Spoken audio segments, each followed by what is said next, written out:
Well, thinking of giving your child a credit card, you may not be the only one. The number of parents giving their children credit cards is on the rise. The number of children with a credit card has quadrupled since 2013, and it's expected to keep going up. But with more power comes more responsibility. Some parents may be wondering if their child should have a credit card at all. So joining me now to explain why it may not be such a bad idea is CBS News business analyst Jill Schlesinger. So I know that when I started reading this script, there must be a bunch of parents that were flabbergasted that anyone would hand a credit card to a kid. But there are some benefits. Why is it a good idea? Well, remember that your child, and let's just say not even a child, because we're really talking about some older teens, right. And this is a great time to do this because it's high school graduation season, that those teens need to establish some sort of credit record.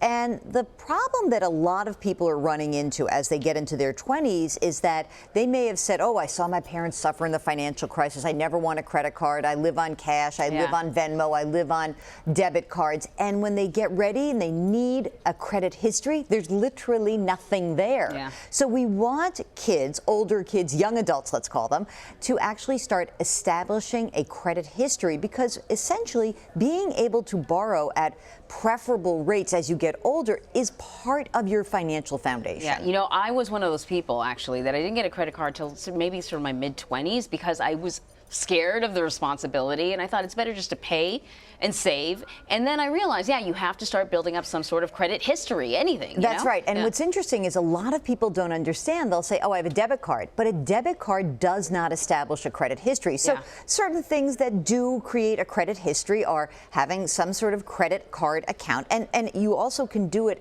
with your parents. If you're an authorized user on your parents' account, you can kind of piggyback on your parents' good credit, and it helps to establish your credit. So if I'm your mother, which actually frighteningly could be true.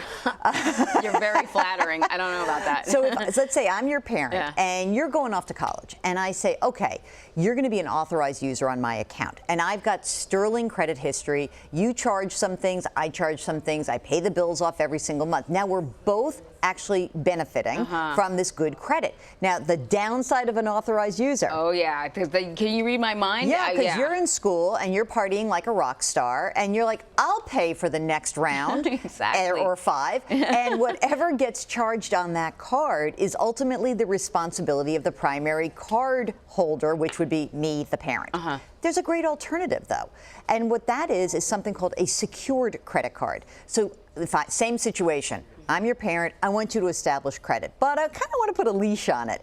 What I do is I put together a secured credit card, which requires a deposit. It's usually refundable, somewhere around $300 to $500. That money goes down on the credit card. You now use the credit card. You pay that credit card off every single month, but you cannot go beyond that limit, that $500 limit. So I think either of those are very good alternatives. And of course, that there are now myriad new ways that credit scores are being calculated by all the big credit reporting companies. So it's a great time to actually explain to your kids, why is this so important? Let's go to annualcreditreport.com. Let's look at your report, and let me explain to you why you need to pay your bills on time, which is the single most important factor in whether or not you have good credit or not. So, okay, so let me look at it a little bit differently, though. You're a kid, you want to establish your credit rating, you sort of piggyback on your parents, but your parents have terrible credit. Oh, that's no good. No, okay, so your parents are screw-ups. You love them, but they're terrible with their money. So you definitely do not want to be part and parcel to their bad credit. So you would never want that to be, would not want to be an authorized user on your parents' credit card account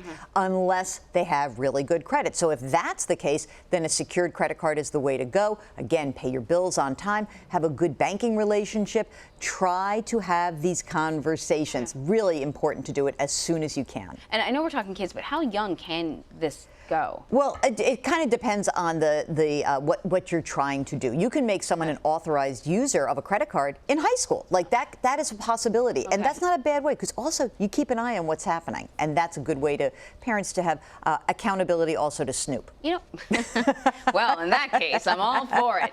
Jill Schlesinger, thank you very much. Sure.